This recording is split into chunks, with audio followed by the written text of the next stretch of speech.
Mahal kong 5 fluoride. Habang tayo ay nagtatapos sa isa na namang taon ng pag-aaral, hindi ko mapigilang magbalik tanaw sa lahat ng mga alaala na nabuo natin sa loob ng ating silid-aralan. Ang bawat araw na kasama ko kayo ay puno ng kasiyahan, tawanan at mga hamon na ating nalagpasan ng magkakasama. Ang ating paglalakbay sa ikalimang baitang ay hindi laging madali. Ngunit sa bawat hakbang, pinatunayan ninyo na kaya ninyong harapin ang kahit ano basta't magkasama tayo. Naalala ko pa noong unang araw ng klase kung gaano kayo ka-excited at medyo kinakabahan.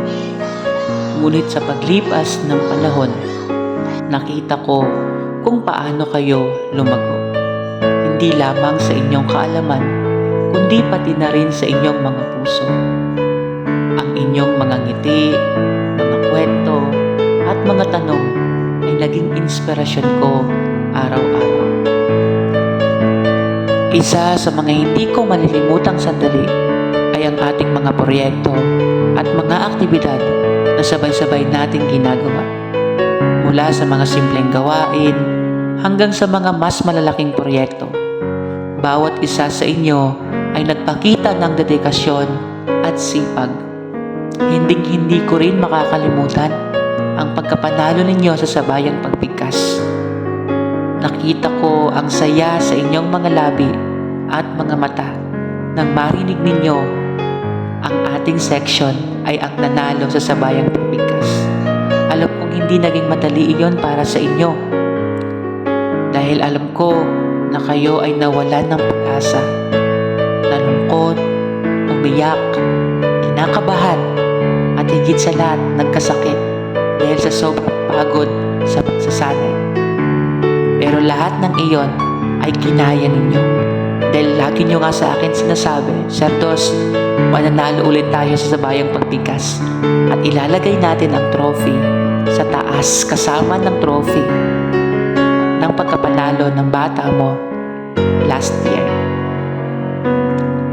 Kaya mga bata, maraming salamat dahil kayo ay nagpursigi upang manalo sa isang patimpalak na kung saan ay hindi ko inaasahan na gagawin nyo ang best ninyo para manalo.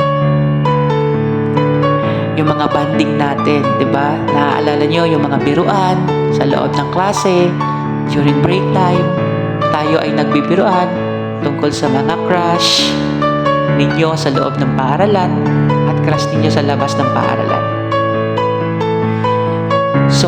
Sobrang mamimiss ko lahat ng biruan natin. May mga pagkakataon din na tayo'y nagkamali at nadapa. Ngunit ang mahalaga, lagi tayong bumabangon at natututo mula sa ating mga pagkakamali. Naging bahagi ng ating pagkatuto ang pagtutulungan at ang pagbibigay ng suporta sa isa't isa.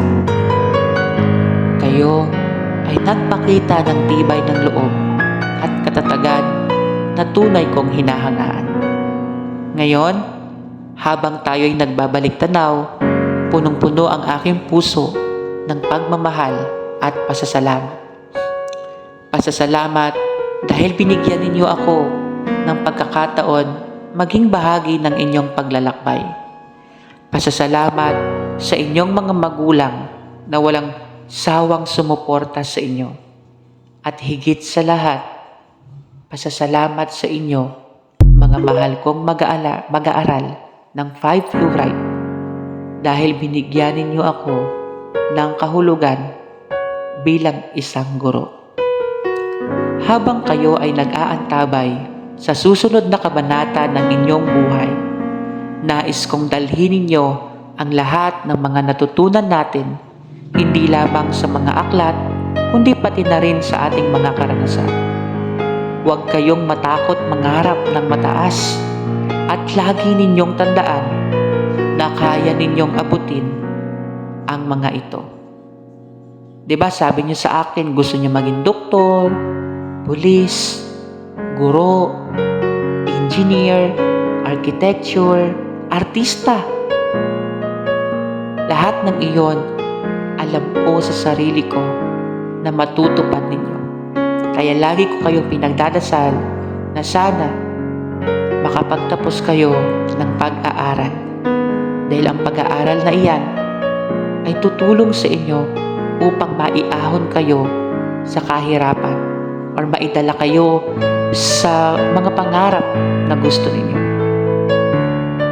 Diba mga bata, lagi kong sinasabi sa inyo, whether you're achievers, honor students, or not, you still make me so proud of how far you've come. I can see the distance of your improvement. Don't be afraid to show who you are and what you can do, especially if you know you're capable. Don't let your fears control you. Be confident and show who and what the 5 fluoride kids are. Spread your wings and shine like a fluoride. Mahirap man ang magpaalam, ngunit alam kong ito ay bahagi ng ating pag-unlad. Lagi ninyo akong kasama sa inyong mga puso at isip, at palagi akong nandito para sa inyo, kahit na hindi na tayo magkakasama araw-araw. Mahal kong mga mag-aaral ng 5 fluoride, salamat sa mga alaala. Salamat sa bawat araw na kayo ay naging bahagi ng aking buhay. Hangad ko ang inyong tagumpay at kaligayahan sa bawat takbang ng inyong tatahakin. Meron lamang akong pakiusap sa inyo, mga bata. Naway magkaroon kayo ng oras na maibahagi ninyo ang inyong mga problema sa inyong mga magulang.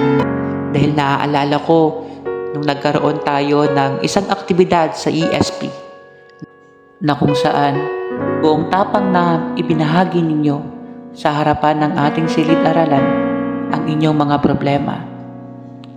Kayo ay umiyak, nalungkot, nawalan ng pag-asa dahil sa mga problema na pinagdadaanan ninyo.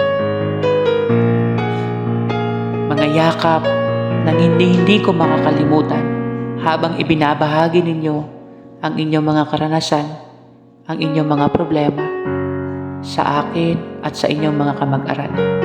Kaya mga bata, sana magbigay kayo ng oras na maibahagi ninyo ang mga problema ninyo sa inyong mga magulang, dahil sila ang makakatulong sa inyo upang masolusyonan ang mga problema ninyo.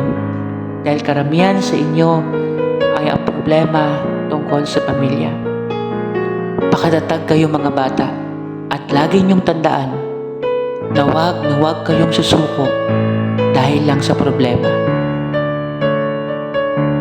O siya, sige na mga bata, hanggang dito na lang ako.